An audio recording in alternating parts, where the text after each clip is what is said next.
എൻ്റെ ഗതി നിങ്ങൾക്ക് വരാതിരിക്കാൻ വേണ്ടി ചെയ്യുന്നൊരു വീഡിയോ ആണ്. എൻ്റെ പേര് ടോം.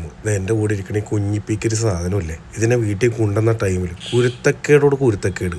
പിന്നെ ഞാൻ അങ്ങോട്ട് ക്ഷമിച്ച്, കാരണം കുഞ്ഞല്ലേ കൊച്ചല്ലേ എന്നൊക്കെ പറഞ്ഞ് ഞാൻ അങ്ങോട്ട് ക്ഷമിച്ച്. അതിനും കാരണങ്ങളുണ്ട്. ഞാൻ നോക്കുമ്പോൾ അതേ പാലുകൂടി തീറ്റ ഉറക്കാം, ഇത് മാത്രമേ ഉള്ളൂ. ഇതിൻ്റെ മുഖത്തേക്ക് നോക്കിയാൽ നമുക്ക് മനസ്സലിഞ്ഞു പോകില്ലേ. അങ്ങനെ നമ്മുടെയൊക്കെ മനസ്സിൻ്റെ ശുദ്ധത കൊണ്ട് നമ്മുടെ മനസ്സലിഞ്ഞു. ഞാൻ അങ്ങനെ ഇവനെ ഓരോരോ പാഠങ്ങളാണ് പഠിപ്പിക്കാൻ തുടങ്ങി.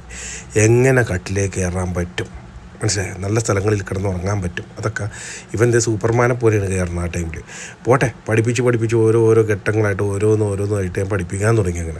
അങ്ങനെ ഞാൻ പഠിപ്പിച്ചു. അടുത്തത് ഞാൻ ടേബിളിലേക്ക് കയറാൻ പഠിപ്പിച്ചു. കാരണം എങ്ങനെ കട്ട് തിന്നാം, പാല് കുടിക്കാം, അല്ലെങ്കിൽ അവിടെ ഇരിക്കുന്ന ഫുഡ് കഴിക്കാം എന്നൊക്കെ ഞാൻ പഠിപ്പിച്ചു കൊടുത്ത്.